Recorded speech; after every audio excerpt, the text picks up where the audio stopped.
हम आज की वीडियो में पढ़ने वाले हैं क्लास 7 का साइंस चैप्टर 4 हम स्टार्ट कर रहे हैं। चैप्टर 4 का नाम है गति एवं समय। आज की इस वीडियो में हम इस चैप्टर को पढ़ेंगे, समझेंगे एंड देन हम इसके क्वेश्चंस को भी सॉल्व करेंगे। तो ये जो चैप्टर है, इस चैप्टर का नाम क्या है? गति एवं समय। नाम आपने पहले भी सुना होगा, गति और समय। गति को हम लोग इंग्लिश में कहते हैं मोशन, गति को हम लोग मोशन कहते हैं, समय को हम लोग इंग्लिश में टाइम कहते हैं। मैंने इस चैप्टर से रिलेटेड एक नोट्स भी बनाया है, वो भी हम लोग देखेंगे। तो यहाँ पर देखिए, तो इस चैप्टर में हम गति के कुछ प्रकार को पढ़ेंगे, उसके बारे में हम जानेंगे। तो यहाँ पर है, आप पिछली कक्षा में सरल रेखीय गति, वर्तुल गति तथा आवर्ती गति के बारे में जान चुके हैं। आपको इन गतियों के कुछ उदाहरण दिए गए हैं। आप अपने साथियों के साथ चर्चा करके कुछ उदाहरण तथा गति के प्रकार के तालिका लिखिए। तो यहाँ पर आपको गति का उदाहरण दिया गया है और यहाँ पर आपको बताना है कि ये जो उदाहरण है, ये गति का कौन सा प्रकार है। ठीक है, देखिए आपको चिंता करने की कोई ज़रूरत नहीं है। अगर आपने क्लास 6 में सरल रेखीय गति, वर्तुल गति या फिर आवर्ती गति के बारे में नहीं पढ़ा है, तो मैं आपको इसी वीडियो में आपको गति के सारे प्रकारों को भी बताने वाली हूँ। ठीक है, तो हम लोग उन सभी प्रकार के बारे में पढ़ेंगे। अगर आपको इस क्वेश्चन के आंसर नहीं पता है, तो जब आप गति के सारे प्रकार के बारे में जानेंगे तो आप इसका आंसर भी दे सकते हैं। तो चलिए पहले हम जानते हैं कि गति के कौन कौन से प्रकार होते हैं एंड उससे पहले भी हम ये देखेंगे कि गति का डेफिनेशन यानी कि उसकी परिभाषा क्या हो सकती है। देखिए, गति के प्रकार के बारे में जानने से पहले हम लोग ये जानेंगे कि गति है क्या। तो वस्तु की स्थिति में परिवर्तन गति यानी कि मोशन कहलाती है।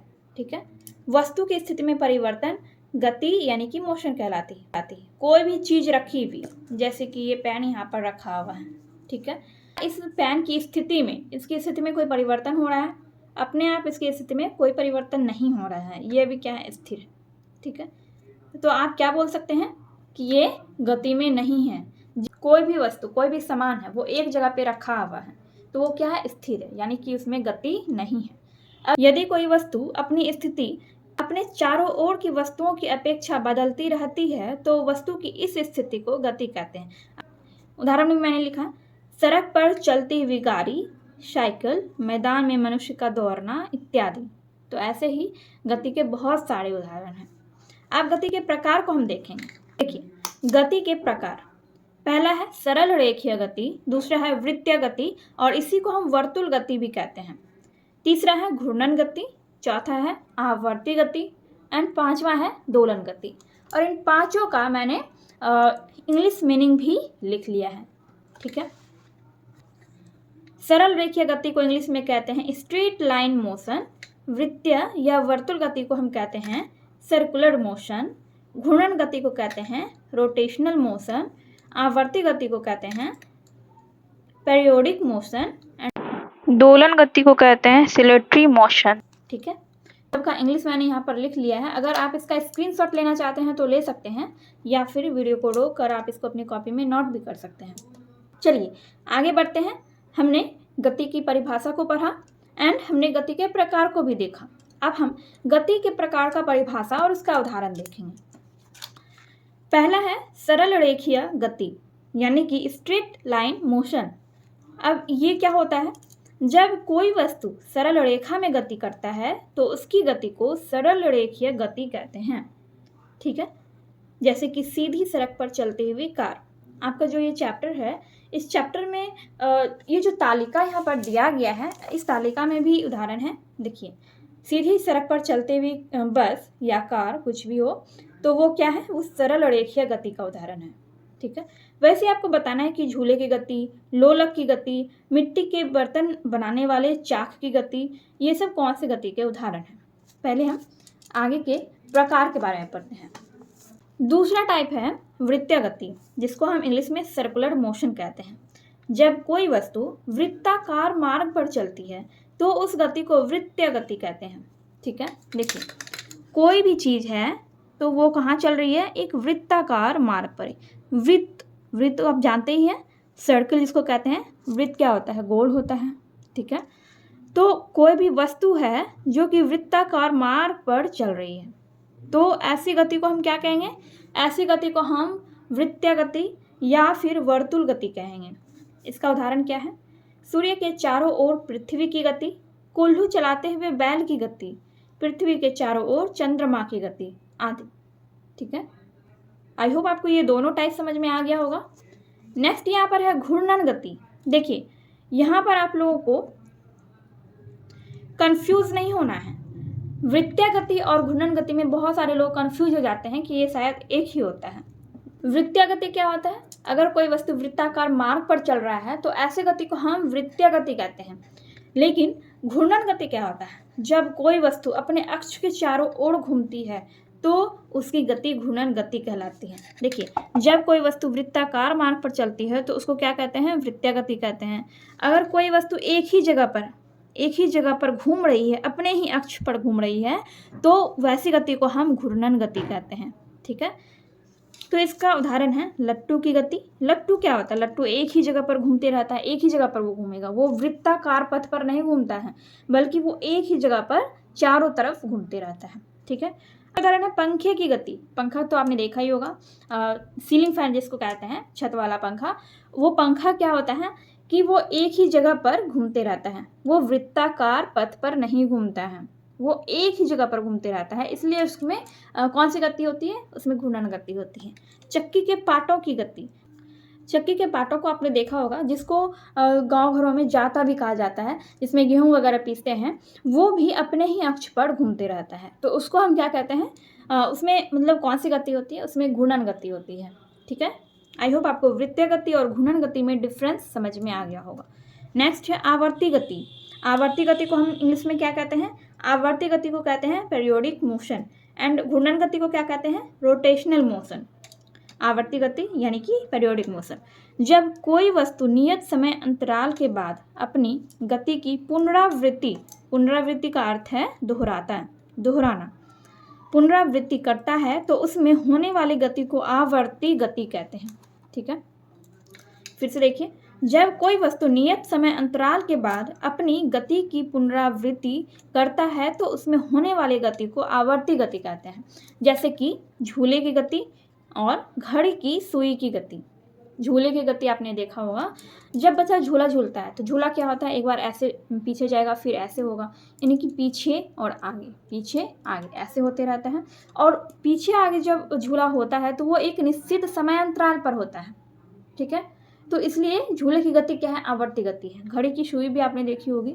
घड़ी की सुई जैसे कि मान लीजिए अभी यहाँ पर 12 पर है, ठीक है, 12 पर है, फिर वो घड़ी की सुई घूमते घूमते घूमते घूमते अपने समय पर फिर यहाँ पर आ जाती है, और वो इसी चक्कर को दोहराती रहती है। ठीक है, वो घड़ी की सुई एक निश्चित समय पर वहीं आकर रुकती है, और फिर जाके वहीं से शुरू होकर फिर एक निश्चित समय पर आकर वहीं रुकती है। तो इस तरह से घड़ी की सुई इस चक्र की पुनरावृत्ति करती है, यानी कि दोहराती है। इसलिए घड़ी की सुई क्या है? घड़ी की सुई में आवर्ती गति है। घड़ी की सुई कौन सी गति करती है? आवर्ती गति करती है। ठीक है, तो यह हो गया घड़ी का चौथा प्रकार। पांचवा प्रकार है दोलन गति। जब कोई वस्तु अपने माध्य स्थिति के दोनों ओर गति करता है तो इस प्रकार की गति दोलन गति कहलाती है। दीवार घड़ी के पेंडुलम की गति आपने देखा होगा। ठीक है, दीवार घड़ी का जो पेंडुलम होता है, जो कि इस तरह से देखिए, दीवार घड़ी का ये पेंडुलम है, और ये कैसे गति करती है? और ये कैसे गति करता है? इस तरह से। ठीक है, इस तरह से ये गति करता है। ये पेंडुलम है, और ये गति कैसे करता है? एक बार इधर जाएगा, फिर इधर आएगा, फिर इधर जाएगा, फिर इधर आएगा। ठीक है, तो दीवार घड़ी का जो पेंडुलम होता है वो कौन सी गति का उदाहरण है? वो दोलन गति का उदाहरण है। ठीक है, चलिए इतना हमने सीख लिया। और यहाँ पर हम क्या पढ़ेंगे? देखिए ये भी इम्पोर्टेंट है, समय की सबसे छोटी इकाई सेकंड होती है। समय की सबसे छोटी इकाई क्या होती है? समय को अगर हमें दर्शाना हो तो समय की सबसे छोटी इकाई सेकंड होती है। सेकंड के बाद मिनट होता है, घंटा होता है, दिन होता है, महीना होता है, वर्ष होता है, लेकिन समय की सबसे छोटी इकाई कौन है? सेकंड है। ठीक है, इतना आप लोग समझ गए होंगे। देखिए यहाँ पर जो तालिका दिया गया है, गति के कुछ उदाहरण दिए गए हैं। गति का पहला उदाहरण है सीधी सड़क पर चलती हुई बस। तो ये कौन से गति का प्रकार है? ये है सरल रेखीय गति। झूले की गति, हमने झूले की गति को आवर्ती गति में पढ़ा। आवर्ती गति के उदाहरण में हमने देखा था कि झूले की गति जो है वो आवर्ती गति का उदाहरण है। लोलक की गति, लोलक की गति को आप दोलन गति का उदाहरण मान सकते हैं। ठीक है, क्योंकि लोलक की गति भी पेंडुलम की गति की तरह होती है। देखिए ये यहाँ पर आप देख सकते हैं, ये लोलक है, और इसकी गति कैसे होती है? ये एक बार इधर जाएगा, फिर इधर जाएगा, फिर इधर जाएगा, और फिर इधर जाएगा। ठीक है। तो ये लोलक है और इसकी गति पेंडुलम की गति की तरह ही होती है। तो लोलक की गति कौन सा हो गया? लोलक की गति यानी कि दोलन गति। ठीक है, लोलक की गति ये दोलन गति का उदाहरण है। मिट्टी के बर्तन बनाने वाले चाक की गति, मिट्टी के बर्तन बनाने वाले चाक की गति है घूर्णन गति। ठीक है। झूले की गति ये हो गया आपका आवर्ती गति, और लोलक की गति ये हो गया दोलन गति, और ये कौन सा गति हो गया? ये हो गया घूर्णन गति। ठीक है। यहाँ पर हम मंद और तीव्र गति के बारे में पढ़ेंगे। गति के 5 प्रकार के बारे में हमने तो पढ़ लिया। अब ये यहाँ पर कौन सा गति है? मंद और तीव्र गति। देखिए, स्पीड यानी कि चाल के आधार पर हम अब गति के 2 प्रकार के बारे में पढ़ेंगे, मंद और तीव्र गति। आपने सड़क पर चल रहे कुछ वाहनों को देखा होगा, जैसे कि साइकिल, मोटरसाइकिल, कार, बस इत्यादि। इन वस्तुओं की गति पर आपने ध्यान दिया होगा। कुछ वाहन अन्य वाहनों की तुलना में अधिक तीव्र गति से चलते हैं। आपने यह भी अनुभव किया होगा कि एक ही वाहन विभिन्न समयों में तीव्र अथवा मंद गति से चलता है। ठीक है। जब किसी दौड़ में भाग लेते हैं तो यह कैसे तय होता है कि कौन तेज दौड़ रहा है और कौन धीमे? तो अगर दौड़ में भाग लेने वाले सभी एक ही समय पर दौड़ना शुरू करते हैं और जो आखिर बिंदु पर बनी लाइन को पहले पार कर जाता है तो उसके बारे में हम कह सकते हैं कि वह तेज दौड़ा। दूसरा तरीका है कि एक ही समय अंतराल पर जिसने अधिक दूरी तय की वह तेज दौड़ा, सबसे दूर तक पहुंचता है, वह सबसे तेज धावक है। ठीक है। तो यह पता करने के कई तरीके हैं कि कौन तेज दौड़ता है और कौन धीमे। इस अध्याय में हम इन्हीं सब बातों की चर्चा करने वाले हैं। ठीक है। तो इसमें यह कह रहा है कि हम ये कैसे तय करते हैं कि कोई भी गाड़ी तेज चल रही है या फिर मंद चल रही है, या फिर कोई इंसान है जो कि दौड़ रहा है वो तेज दौड़ रहा है या फिर धीमे दौड़ रहा है, ये हम कैसे पता लगाते हैं? तो वही चीज़ यहाँ पर दिया गया है कि अगर कोई एक ही अंतराल पर कोई भी मनुष्य जो कि दौड़ रहा है, ठीक है, एक ही समय अंतराल पर यानी कि एक ही टाइम पर दौड़ना शुरू करता है और जिसने कम समय में अधिक दूरी तय कर लिया वह तेज दौड़ता है, और जिसने अधिक समय भी लिया और कम दूरी तय किया वह धीमे दौड़ रहा है। तो इस तरह से हम तय कर पाते हैं कि कौन तेज दौड़ता है और कौन धीमे दौड़ता है। जैसे वाहन है यानी कि कोई गाड़ी है, तो हम ये कैसे पता लगाते हैं कि वो जो है वो तेज चल रहा है या फिर धीमे चल रहा है? तो गाड़ी में जो है वो स्पीडोमीटर होता है। ठीक है, वहाँ पर ये दिखाता है कि आपने कितने समय में कितनी दूरी तय की। ठीक है, तो इस तरह से हम पता लगा सकते हैं कि गाड़ी तेज चल रही है या फिर धीमे चल रही है। ठीक। समय की माप। हमारे पूर्वज प्रतिदिन सूर्योदय से अगले सूर्योदय के बीच के समय को एक दिन मानते थे। उसी प्रकार एक अमावस्या से अगली अमावस्या के बीच के समय की माप को माह के रूप में करते थे, तथा वर्ष के माप के लिए जितने समय में पृथ्वी सूर्य की एक परिक्रमा पूरी करती है उसका आकलन करते थे। तो हमारे पूर्वज जो थे वो इसी आधार पर समय का पता लगाते थे।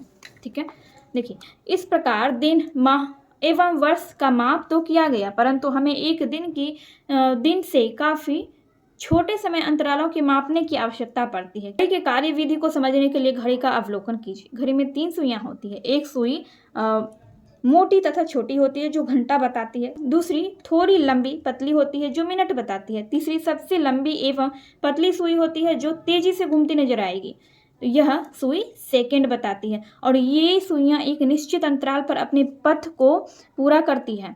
घड़ियों की कार्य विधि काफ़ी जटिल होती है, परंतु घड़ियों में आवर्ती गति के उपयोग से ही समय मापन प्रारंभ होता है। ठीक है, मैंने आपको आवर्ती गति के उदाहरण में समझाया था। घड़ी की जो सुई होती है वो कौन सा गति का उदाहरण है? वो आवर्ती गति का उदाहरण है। ये एक लोलक का चित्र है और इस लोलक चित्र के द्वारा आपको आवर्तकाल के बारे में समझाया गया है। आवर्तकाल क्या होता है? देखिए, ये क्या है? एक लोलक है। ये क्या है? लोलक है। लोलक एक बार इधर जाएगा, फिर इधर आएगा, फिर इधर जाएगा और फिर इधर आएगा। ठीक है, तो लोलक को यहाँ से यहाँ तक, ए से बी तक दूरी तय करने में जो समय लगता है, जितना कुल समय लगता है यहाँ से यहाँ तक आने में, उसको हम क्या कहते हैं? उसको हम एक आवर्तकाल कहते हैं। ठीक है, बस यही वाला चीज़ आपको यहाँ पर समझना था। देखिए, यहाँ पर लिखा हुआ भी है, लोलक द्वारा एक दोलन पूरा करने में जितना समय लगता है उसे लोलक का आवर्तकाल कहते हैं। उसे एक दोलन यानी कि यहाँ से यहाँ तक पूरा करने में जो समय लगता है उसको क्या कहते हैं? आवर्तकाल कहते हैं। ठीक है, समय का मात्रक। समय की मूल इकाई सेकंड है। समय की मूल इकाई क्या है? सेकंड है। समय की सबसे छोटी इकाई भी सेकंड है। इसका प्रतीक एस है। सेकंड को हम एस से दर्शाते हैं। एस फॉर क्या होता है, सेकेंड होता है। तो समय सेकेंड को हम किससे दर्शाते हैं, एस से दर्शाते हैं। समय के बड़े मात्रक मिनट तथा घंटा है। समय का बड़ा मात्रक क्या है, मिनट है और घंटा है। आवश्यकता के अनुसार समय की विभिन्न इकाइयों का उपयोग किया जाता है। उदाहरण के लिए अगर आपको अपनी आयु बतानी है तो आयु को घंटों अथवा दिनों में व्यक्त करने की अपेक्षा वर्षों में व्यक्त करना सार्थक है। देखिए, अगर आपसे कोई आपकी आयु पूछेगा तो आप अपनी आयु किस में बताएंगे, वर्ष में बताएंगे, ना कि मिनट और घंटे में। ठीक है, अगर आपसे आपका कोई एज पूछेगा तो आप अपना एज किस में बताएंगे, वर्ष में बताएंगे कि हाँ मैं इतने साल की हूँ या फिर इतने साल का हूँ। आप अपने आयु को मिनट या फिर घंटा में नहीं बताते हैं, किस में बताते हैं, वर्ष में बताते हैं। अब क्या है, चाल यानी कि स्पीड। देखिए यहाँ पर कुछ इंपॉर्टेंट चीज़ें दी गई हैं। किसी वस्तु द्वारा इकाई समय यानी कि 1 घंटा, 1 मिनट या फिर 1 सेकेंड में तय की गई दूरी को उस वस्तु की औसत चाल कहते हैं। ठीक है, जैसे कि कोई गाड़ी है तो वो गाड़ी 1 घंटे में 20 किलोमीटर चली, तो 20 किलोमीटर चली तो ये क्या है, तो उस गाड़ी का चाल क्या है, उस गाड़ी का चाल है 20 किलोमीटर प्रति घंटा। तो समय को घंटों में नापा जा रहा है तो चाल की इकाई किलोमीटर घंटा होगी। ठीक है, जैसे कि मैंने आपको अभी उदाहरण देकर बताया कि अगर कोई गाड़ी 1 घंटे में 20 किलोमीटर चली तो उसका चाल क्या हुआ, गाड़ी का चाल क्या हुआ, 20 किलोमीटर प्रति घंटा, यानी कि वो गाड़ी जो है 1 घंटा में 20 किलोमीटर तक चली। ठीक है, किलोमीटर प्रति घंटा हमें लिखना हो तो हम कैसे लिखते हैं, ऐसे करके किलोमीटर और स्लैश दे के एच देते हैं। ठीक है, किलोमीटर, एच का मतलब हो गया आवर यानी कि घंटा। इंग्लिश में हम लिखना हो हमें तो ऐसे लिखते हैं, और यदि हिंदी में लिखना हो तो इस तरह से लिखते हैं। देखिए यहाँ पर एक तालिका दिया गया है, यहाँ पर एक तरफ दिया गया है समय और एक तरफ दिया गया है तय की गई दूरी यहाँ पर दिया गया है मीटर में। ठीक है, तो यहाँ पर ये कह रहा है कि इस तालिका को देखकर बताइए कि श्यामा की औसत चाल क्या थी। क्या श्यामा लगातार एक ही चाल से चलती रही, या फिर यात्रा के किस हिस्से में श्यामा की चाल सबसे अधिक थी, क्या वह रास्ते में रुकी, यदि हाँ तो कितने समय के लिए। तो ऐसा जो क्वेश्चन होता है इसको हम कहाँ बनाते हैं, इसको हम ग्राफ कॉपी पर बनाते हैं। ठीक है, यहाँ पर आपको एक और तालिका दिया गया है। ग्राफ का जो कागज होता है मैं आपको दिखाऊंगी, ग्राफ की जो कॉपी होती है, ग्राफ की कॉपी पे हम इस तालिका को बनाते हैं, इस तालिका को हम दर्शाते हैं। ग्राफ की जो कॉपी होती है बिल्कुल हम इसी तरह से ग्राफ कॉपी में तालिका को दर्शाते हैं। जैसे देखिए यहाँ पर क्या है, समय दिया गया 0, 2, 4, 6, 8, ये क्या दिया गया है, ये मिनट दिया गया, मिनट में 2 मिनट, 4 मिनट, 6 मिनट, 8 मिनट। और यहाँ पर दूरी दिया गया है मीटर में, 60 मीटर, 120 मीटर, 180 मीटर, 240 मीटर। ठीक है, और उसी को यहाँ पर ग्राफ कॉपी में इसी तरह से दर्शाया जाता है जैसे कि यहाँ पर आपको बुक में बताया गया। ठीक है, ग्राफ कॉपी में हम क्या करते हैं, एक y अक्ष खींचते हैं और एक x अक्ष खींचते हैं। यहाँ पर हमने क्या किया, y अक्ष पे हमने समय को y अक्ष पर हमने दूरी को दर्शा दिया, दूरी को हमने यहाँ पर दर्शा दिया। दूरी कितना है, 60, 120, 180, 240, 300 और 360। ठीक है, और यहाँ पर एक तरफ हमने समय को दर्शा दिया, 2 minute, 4 minute, 6 minute, 8 minute, 10 minute. ठीक है, दर्शा दिया इसको। और इन सब के जो बीच दूरी है, ये जो दूरी है इन सब के बीच समान दूरी है। ठीक है, इन सब के बीच जो दूरी है, ये जो दूरी है ये क्या है, बिल्कुल समान दूरी है, सबके बीच समान दूरी है। तो इससे रिलेटेड कुछ क्वेश्चन दिए गए हैं, जैसे यहाँ पर देखिए कि यहाँ पर बताना है कि सायरा ने, देखिए यहाँ पर क्वेश्चन क्या था कि सायरा के घर से स्कूल तक की यात्रा के आंकड़े नीचे तालिका में दिए गए हैं, हम इन आंकड़ों से समय और घर के दूरी का ग्राफ बनाएंगे। ठीक है, तो वही हम कर रहे हैं। तो यहाँ पर आपको ये बताना है कि सायरा ने पहले 2 मिनट में कितनी दूरी तय की। तो यहाँ पर क्या दर्शाया गया है, यहाँ पर देखिए सायरा ने 2 मिनट में, 0 से 2 मिनट में उसने 60 मीटर की दूरी तय की। ठीक है, फिर 2 मिनट में उसने 2 मिनट में कितना दूरी तय किया, 120 मीटर। और ये जो बीच की दूरी है ये हमेशा समान ही रहेगा। फिर उसने 2 मिनट में कितना दूरी तय किया, फिर उसने 180 मीटर दूरी तय किया। फिर वैसे ही 6 से 8 मिनट में, यानी कि 2 मिनट में उसने 6 से 8 कितना हुआ बीच में, 2 मिनट, तो 2 मिनट में उसने फिर कितना दूरी तय किया, 240 मीटर, यानी कि हर 2 मिनट में वो 60 मीटर की दूरी तय कर रही है। ठीक है, तो यहाँ पर हमने इसका सॉल्यूशन भी किया है। देखिए सायरा ने पहले 2 मिनट में कितनी दूरी तय की, 60 मीटर। फिर सायरा ने 4 से 6 मिनट में कितनी दूरी तय की, सायरा ने 4 से 6 मिनट में उसने कितनी दूरी तय की, 180 मिनट सायरा ने 6 मिनट में 180 मीटर की दूरी तय की थी और 4 मिनट में उसने 120 मीटर की दूरी तय की थी। तो हमने यहाँ पर क्या किया है, हमने 180 में से 120 को माइनस कर दिया, तो कितना हुआ 60 मीटर। फिर सायरा ने 8 से 10 मिनट में कितनी दूरी तय की, 8 से 10 मिनट में। तो सायरा ने 8 मिनट में 240 मीटर दूरी तय की और सायरा ने 10 मिनट में 300 मीटर दूरी तय की। तो हमें क्या बताना है, हमें ये बताना है कि सायरा ने 8 से 10 मिनट में कितनी दूरी तय की। तो हमने यहाँ पर क्या किया है, तो सायरा ने 8 मिनट में 240 मीटर दूरी तय की थी और 10 मिनट में 300 मीटर दूरी तय की थी। तो हमने 300 में से 240 को माइनस कर दिया तो 60 मीटर आया। तो हम ये देख रहे हैं कि सायरा हर 2 मिनट में 60 किलोमीटर की दूरी तय कर रही है। ठीक है, तो अब ये यहाँ पर पूछ रहा है क्या ये दूरियाँ बराबर है, यदि हाँ तो ऐसी गति को क्या कहेंगे। तो ऐसी गति को हम क्या कहेंगे, ऐसी गति को हम एक समान गति कहेंगे। ठीक है, तो जब कोई वस्तु समान समय में समान दूरियां तय करती है तो उसकी गति को समरूप गति या फिर एक समान गति कहेंगे। ठीक है, यहाँ पर आपको दिया गया है। तो सायरा हर 2 मिनट में 60 मीटर की दूरी तय कर रही है, तो उसकी गति कैसी है, उसकी गति एक समान है या फिर समरूप है। ठीक है, तो ये हो गया।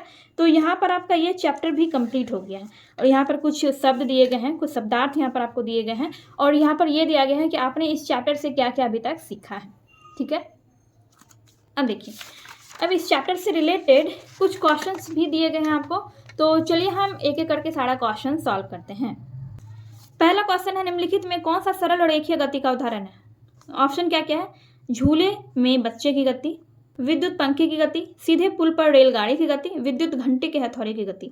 सरल और रेखीय गति का उदाहरण बताना है। तो सीधे पुल पर रेलगाड़ी की गति क्या है, सीधे पुल पर रेलगाड़ी की गति सरल और रेखीय गति का उदाहरण है। ठीक है, अब आप लोग कमेंट में ये बताइए कि झूले में बच्चे की गति, विद्युत पंखे की गति, विद्युत घंटी के हथौड़े की गति, ये तीनों कौन सी गति के उदाहरण हैं। इसका आंसर आप लोग कमेंट बॉक्स में कमेंट करके बताइए। निम्नलिखित में कौन सा वर्तुल गति का उदाहरण है। देखिए, ऑप्शन है सीधी सड़क पर चलती मोटर गाड़ी की गति, लोलक की गति, सूर्य के चारों ओर पृथ्वी की गति और उपरोक्त में से कोई नहीं। वर्तुल गति, वर्तुल गति यानी कि कोई ऐसा चीज जो कि वृत्ताकार मार्ग पर चलती है, तो कोई भी वस्तु वृत्ताकार मार्ग पर चल रहा है तो वो कौन सी गति का उदाहरण है, वो वर्तुल गति का उदाहरण है। तो इसमें कौन सा ऐसा चीज है जो कि वृत्ताकार मार्ग पर गति कर रहा है, तो इसका आंसर होगा सूर्य के चारों ओर पृथ्वी की गति। ठीक है, पहला का हो गया गौ, दूसरा का हो गया गौ। चाल का मूल मात्रक क्या है, चाल का मूल मात्रक किलोमीटर प्रति मिनट, मीटर प्रति मिनट, मीटर प्रति सेकंड, किलोमीटर प्रति घंटा। चाल का मूल मात्रक हो जाएगा मीटर प्रति सेकंड। ये हो गया आपका तीसरा का आंसर, तीसरा का गौ हो जाएगा। चौथे में है, कोई बस 60 किलोमीटर प्रति घंटा की चाल से 45 मिनट चलती है तो बस द्वारा तय की गई दूरी बताइए। तो इसमें आपको पहले सॉल्व करके देखना होगा कि इसका आंसर क्या आएगा। आप ऐसे ही इसमें टिक नहीं लगा सकते हैं। ठीक है, पहले हम इसको सॉल्व करेंगे, ये पहले से टिक लगा हुआ है, इसको सॉल्व करेंगे, सॉल्व करके हम देखेंगे कि हमारा क्या आंसर आया। अगर कोई बस 60 किलोमीटर प्रति घंटा की चाल से 45 मिनट तक चली, एक बस है जो कि 1 घंटा में 60 किलोमीटर चलती है, तो वो बस 45 मिनट तक चलती है। ठीक है, वो बस जो है 45 मिनट तक चली, तो बस द्वारा तय की गई दूरी बताइए। चलिए इसको बनाते हैं। देखिए, ये जो क्वेश्चन है, इस क्वेश्चन में आपको क्या क्या दिया गया है। इस क्वेश्चन में आपको दिया गया है चाल, चाल दिया गया है, चाल आपको दिया गया है 60 किलोमीटर प्रति घंटा और यहाँ पर समय दिया गया है आपको 45 मिनट। और हमें क्या निकालना है, हमें दूरी निकालना है। हमने इधर पढ़ा था, देखिए, अगर हमें चाल निकालना हो तो उसका सूत्र क्या हो जाएगा, दूरी बटा समय। लेकिन हमें क्या निकालना है, हमें निकालना है दूरी। तो दूरी के लिए हम कौन सा सूत्र का यूज करेंगे। देखिए, जब हमें दूरी निकालना हो तो दूरी के लिए हम यूज करेंगे चाल गुना समय। देखिए, आप इसको इस तरह से भी समझ सकते हैं, चाल बराबर क्या होता है, दूरी बटा समय। हमें क्या निकालना है, दूरी निकालना है। तो हमें जब दूरी निकालना है तो दूरी निकालने के लिए चाल और समय ये क्या हो जाएगा, ये दोनों गुना हो जाएगा। ठीक है, तो दूरी निकालने के लिए हम इसी सूत्र का यूज करेंगे, चाल गुना समय। देखिए, हमारे पास चाल तो हमें मालूम है, चाल कितना है 60 किलोमीटर प्रति घंटा। चाल कितना है 60 किलोमीटर प्रति घंटा। ठीक है, और ये समय जो है हमारे पास मिनट में है, लेकिन हमारे पास समय आवर में होता तो हमें इसको सॉल्व करने में ज़्यादा आसानी होती। तो हम लोग जानते हैं कि 1 घंटे में कितना होता है, 60 मिनट होता है। ठीक है, 60 मिनट होता है। तो 45 मिनट को हम घंटे में सॉल्व करेंगे, तो इसको हम लिखेंगे 45/60 घंटा, यानी कि आवर। तो यहाँ पर हम लिखेंगे 45/60 घंटा को हम इस तरह से भी लिख सकते हैं, 60 किलोमीटर प्रति घंटा गुना 45/60 घंटा। इस तरह से हमने लिख लिया। अब इसको सॉल्व करेंगे, ये h यानी कि घंटा और ये घंटा कट जाएगा, और ये देखिए ये 60 और 60 भी आपका कट गया, तो ऊपर क्या बच गया आपका 45। 45 क्या है, किलोमीटर। 45 किलोमीटर, 45 किलोमीटर आ गया आपका आंसर। ये आपका हो गया दूरी, और यहाँ पर जो टिक लगा हुआ है पहले से, ये क्या है, गलत। तो इसका आंसर 4 का हो जाएगा गौ, 45 किलोमीटर। ये हो गया आपका आंसर। अब देखिए निम्नलिखित में कौन सा संबंध सही है, चाल बराबर दूरी बटा समय, या औसत चाल बराबर 1 बटा दूरी गुना समय, औसत चाल बराबर समय बटा दूरी, औसत चाल बराबर दूरी गुना समय। तो इसका यह आंसर सही है। इसमें कौन सा संबंध सही है, चाल बराबर दूरी बटा समय। नेक्स्ट क्वेश्चन है कि किसी सरल लोलक द्वारा 30 दोलन पूरा करने में 45 सेकेंड लगता है, तो सरल लोलक का आवर्त काल बताइए। एक लोलक, उसको 30 दोलन पूरा करने में 45 सेकेंड लगता है, तो सरल लोलक का आवर्त काल आपको बताना है। चलिए देखते हैं। देखिए 30 दोलन पूरा करने में 45 सेकेंड का समय लगता है, तो सरल लोलक का आवर्त काल क्या होगा। देखिए 30 दोलन पूरा करने में कितना समय लगता है, 45 सेकेंड का समय लगता है। तो एक दोलन पूरा करने में कितना समय लगेगा, एक दोलन पूरा करने में, तो एक दोलन पूरा करने में कितना समय लगेगा, 45/30। इसको हम कटाएंगे, इसको हम क्या करेंगे, कटाएंगे। 5 से कटाते हैं, 5 छक्के 30 और 5 नमा 45, फिर 3 से कटाएंगे, 3 दूनी 6 और 3 तिया 9, कितना हो गया 3/2। ये क्या निकला, ये हमारा सेकेंड में निकला है। तो क्या कर सकते हैं, 3 में आप 2 से भाग भी दे सकते हैं। 3 में क्या करेंगे, 2 से भाग देंगे, 2 एकम 2, 3 में 2 गया 1, ये 0 और 2 पंचे 10, 1.5, 1.5 सेकेंड। ये क्या हो गया, सेकेंड। ये हो गया आपका आंसर। ये आपका क्वेश्चन नंबर 6 का आंसर हो गया। ठीक है, तो सरल लोलक का आवर्तकाल क्या हो गया, सरल लोलक का आवर्तकाल हो गया 1.5 सेकेंड। ये आंसर हो गया 6 नंबर का। क्वेश्चन नंबर 7 में है, रवि के घर से विद्यालय की दूरी 6 किलोमीटर है। रवि साइकिल द्वारा विद्यालय 30 मिनट में पहुंचता है, तो रवि के साइकिल की चाल किलोमीटर प्रति घंटा में बताइए। चलिए इसको हम बनाते हैं। हमें यहाँ पर दूरी दिया गया है, और हमें क्या दिया गया है, हमें समय भी दिया गया है, और हमें निकालना है चाल। तो रवि के साइकिल की चाल किलोमीटर प्रति घंटा में बताइए। बहुत आसान है, चाल हमें निकालना है, दूरी और समय हमें यहाँ पर दिया गया है। देखिए दूरी आपको दिया गया है, दूरी कितना है, 6 किलोमीटर, 6 किलोमीटर, और समय दिया गया है, समय है कितना, 30 मिनट, 30 मिनट। दूरी और समय दिया गया है, और चाल निकालने का क्या फॉर्मूला होता है, चाल बराबर दूरी बटा समय। चाल निकालने का ये फॉर्मूला होता है, दूरी बटा समय। तो हमें समय भी मालूम है, दूरी भी मालूम है, लेकिन समय यहाँ पर आवर में नहीं दिया गया। यहाँ पर समय जो है ये दिया गया है मिनट में। समय यहाँ पर ये मिनट में दिया गया है। तो इसको पहले हम सॉल्व करेंगे। मिनट को हम क्या करेंगे, 30 मिनट को हम घंटे में बदल लेंगे। ठीक है, तो 30 मिनट को देखिए एक घंटे में होता है 60 मिनट। 1 घंटे में 60 मिनट होता है। आप इसको इस तरह से भी बना सकते हैं, जब 1 घंटे में 60 मिनट होता है तो यहाँ पर 30 मिनट दिया गया है, तो इस कितने घंटे में 30 मिनट हुआ, आधा घंटे में हुआ। ठीक है, तो इसको हम क्या कर सकते हैं, इस तरह से लिख सकते हैं, 1/2 घंटा, 1/2 घंटा। एच यहाँ पर मैंने लिखा है। ठीक है, चलिए अब हमें दूरी भी मालूम है, दूरी है 6 किलोमीटर, और समय हमें मालूम है 1/2 घंटा। तो अब यहाँ पर हम क्या करेंगे, देखिए ये 6 किलोमीटर है और ये 1/2 है, तो ये 2 क्या हो जाएगा, ये नीचे में जो है ये भी बट्टा में है, 1/2 है, तो ये 2 जो है ये ऊपर जाएगा, 2 ऊपर जाएगा और 1 नीचे ही रह जाएगा। ठीक है, और ये एच यहाँ पर लिखाएगा। ठीक है, तो अब ये क्या हो गया, 6 गुना 2, 6 गुना 2 ये 12 हो गया, 12, और ये किलोमीटर और एच, किलोमीटर किलोमीटर प्रति घंटा, ये हो गया। और नीचे एक है तो ए का कोई वैल्यू नहीं है क्योंकि ये नीचे है, तो इसलिए इसका कोई वैल्यू नहीं है। तो इसका आंसर आपका आ गया 12 किलोमीटर प्रति घंटा। 12 किलोमीटर प्रति घंटा, ये हो गया आपका क्वेश्चन नंबर 7 का आंसर। नंबर 8 जो है इसमें क्या है, निम्नलिखित स्थितियों में गति के दूरी समय ग्राफ की आकृति दर्शाइए। पहला है नियत चाल से गति करती कार और सड़क किनारे खड़ी कोई कार। तो हम इसका ग्राफ तो बना सकते हैं, नियत चाल से अगर कोई कार गति कर रही है तो उसका ग्राफ हम बना सकते हैं, लेकिन अगर कोई कार सड़क के किनारे खड़ी है तो उसका ग्राफ हम नहीं बना सकते। ठीक है, तो हम इसका ग्राफ आपको बना के दिखाते हैं कि नियत चाल से अगर कोई कार गति करती है तो उसका ग्राफ हम कैसे बना सकते हैं। तो ये रही ग्राफ कॉपी। ठीक है, तो कुछ इस तरह की ग्राफ कॉपी दिखती है एंड इसी कॉपी में हम क्या करते हैं, ग्राफ बनाते हैं। इस कॉपी में हम क्या करते हैं, ग्राफ बनाते हैं। एक तरफ इस तरह से आपका रूलिंग वाला पेज रहता है और इस तरह से एक तरफ आपका ये ग्राफ वाला पेज रहता है। तो ग्राफ वाला साइड ये है और इसी में हमें ग्राफ बनाना पड़ता है। ग्राफ बनाने के लिए सबसे पहले तो आपको यह ध्यान देना पड़ता है, ये ध्यान रखना होता है आपको कि एक दो अक्ष आपको खींचना होता है, दो अक्ष खींचना होता है। एक वाई अक्ष खींचना होता है, एक एक्स अक्ष खींचना होता है। एक तरफ हम दूरी को दर्शाते हैं, एक तरफ हम समय को दर्शाते हैं। समय को आप यहाँ पर भी दर्शा सकते हैं और दूरी को आप यहाँ पर भी दर्शा सकते हैं, उसमें कोई दिक्कत नहीं है। बस आपको ये चीज़ लिखना होगा, जैसे मैंने यहाँ पर लिखा है, दूरी को हमने यहाँ पर मीटर में दर्शाया हुआ है और समय को हमने यहाँ पर मिनट में दर्शाया है। ठीक है, तो ये चीज़ आपको लिखना पड़ेगा। बाकी आप दूरी को यहाँ पर भी दर्शा सकते हैं और समय को यहाँ पर भी दर्शा सकते हैं।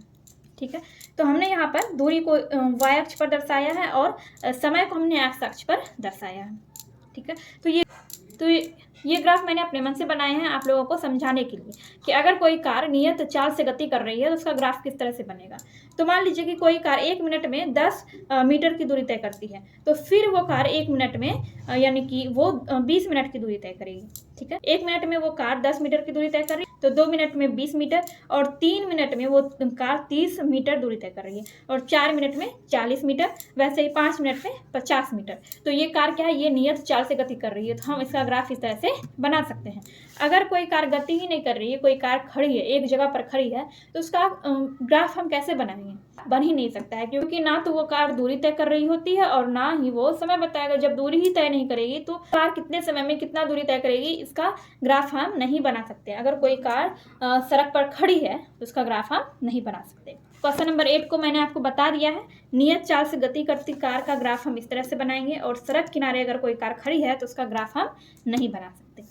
ठीक है, लास्ट क्वेश्चन इसमें ये है, श्यामा की यात्रा के आंकड़े नीचे तालिका में दिए गए हैं, इन आंकड़ों का समय दूरी ग्राफ द्वारा प्रदर्शित कीजिए। तो हमने इसका भी ग्राफ बना रखा है, चलिए हम देखते हैं।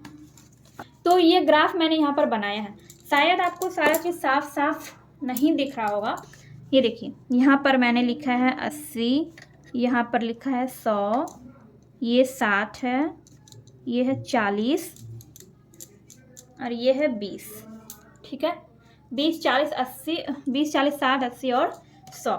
वैसे यहाँ है 1, 2, 3, 4, 5 जो भी आपके क्वेश्चन में दिया गया है, जो क्वेश्चन की तालिका में यहाँ पर दिया गया है, वही चीज़ मैंने यहाँ पर लिखा है। इधर हमने दूरी को दर्शाया और यहाँ पर हमने समय को दर्शाया। ठीक है, तो यहाँ पर क्या बोल रहा है कि श्यामा की यात्रा के आंकड़े नीचे तालिका में दिए गए हैं और इन आंकड़ों का समय दूरी ग्राफ द्वारा प्रदर्शित कीजिए। ग्राफ द्वारा हमें प्रदर्शित करना है। हाँ, मीटर होगा, मैंने यहाँ पर गलती से मिनट लिख दिया। यहाँ पर क्या होगा, मीटर। ये दूरी हम यहाँ पर लिख रहे हैं, तो दूरी को हमने यहाँ पर मीटर में दर्शाया है। दूरी को हमने मीटर में यहाँ पर दर्शाया है। यहाँ पर हमने लिखा है दूरी, तो दूरी को हमने यहाँ पर मीटर में दर्शाया है और यहाँ पर समय को मिनट में। तो श्यामा 1 मिनट में 20 मीटर की दूरी तय कर रही है, फिर 2 मिनट में 40 मीटर, 3 मिनट में 60 मीटर, 4 मिनट में 80 मीटर और 5 मिनट में 100 मीटर की दूरी तय कर रही है। तो वो हर 1 मिनट में कितना दूरी तय कर रही है, 20 मीटर। देखिए, यहाँ से यहाँ तक 1 मिनट हुआ, 1 मिनट में उसने 20 मीटर की दूरी तय की। फिर यहाँ से यहाँ 2 और 3 यानी कि 1 मिनट का समय है यहाँ बीच में, 1 मिनट में उसने फिर यहाँ पर 20 मीटर की दूरी तय की। फिर वो श्यामा जो है वो 1 मिनट में वो फिर से 20 मिनट की दूरी तय करती है। फिर वो 4 से 5 मिनट में वो फिर से 20 मिनट की दूरी तय करती है, यानी कि वो हर 1 मिनट में 20 मीटर की दूरी तय कर रही है। इसी को हमें सिर्फ दर्शाना था, ग्राफ कॉपी में हमें दर्शाना था। ठीक है, तो इस तरह से ये आपका ग्राफ जो है बन गया है। होप आपको ये क्वेश्चन भी अच्छे से समझ में आ गया होगा। तो इस तरह से आपका यहाँ तक यानी कि ये चैप्टर पूरा का पूरा कंप्लीट हो चुका है। एंड ये चैप्टर 4 था, गति एवं समय, जो कि मैंने आपको बता दिया है। इस चैप्टर को पढ़ा हमने, इसको समझा और इसके क्वेश्चन भी सॉल्व कर लिए हैं। तो अगर आपको ये वीडियो थोड़ी सी भी हेल्पफुल लगी हो तो प्लीज़ वीडियो को लाइक कीजिए, कमेंट कीजिए एंड अपने दोस्तों के साथ वीडियो को शेयर कीजिए।